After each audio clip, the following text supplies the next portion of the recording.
అందరికీ వెల్కమ్ అండి. ఇప్పుడు నేను చెప్తుంది చాలా చాలా ఇంపార్టెంట్. ఇది మా ఊరి విషయం అని కాదు, ఎవరి విషయంకైనా ఒక రోడ్డు గురించి తీసుకునేటప్పుడు మనకు ఆ పనులు అనేవి ఎలాగవుతాయి అనేది ఒక ఎగ్జాంపుల్గా చెప్తున్నాను.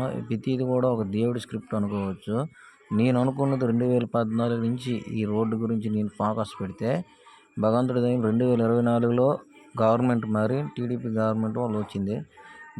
ఒక మన ప్రస్తుత శ్రీమతి గుమ్మడి సంజయరాణి గారు ఎలక్షన్ టైంలో అప్పటి నుంచి కష్టపడుతున్న స్టార్టింగ్ టైంలో మా ఊరు వచ్చినప్పుడు నేను చెప్పిందే ఇదే రోడ్డు గురించి.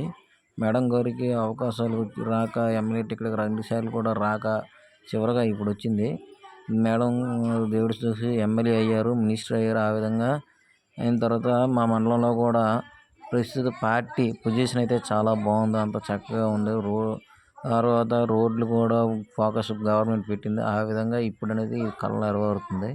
ఇది మా ఊరికి చాలా సంవత్సరాల నుంచి ఈ రోడ్డు ఎప్పుడు అవుతుందా, అంటే ఈ రోడ్డు లింక్ అవడం వల్ల కొన్ని టౌన్లకి ఊరికి లింక్ అయ్యి అభివృద్ధి జరగడానికి చాలా పునాదమైన రోడ్డు. ఒక విధంగా చాలా ట్రాన్స్పోర్ట్ కానీ, చాలా రవాణా మార్గం కానీ, ఇతర వెళ్ళడానికి కానీ చాలా ఉపయోగపడుతుంది అన్నమాట.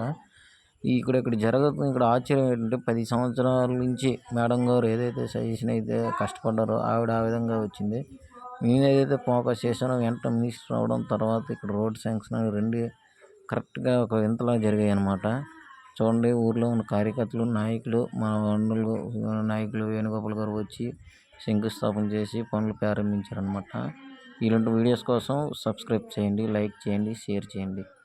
Thank you all.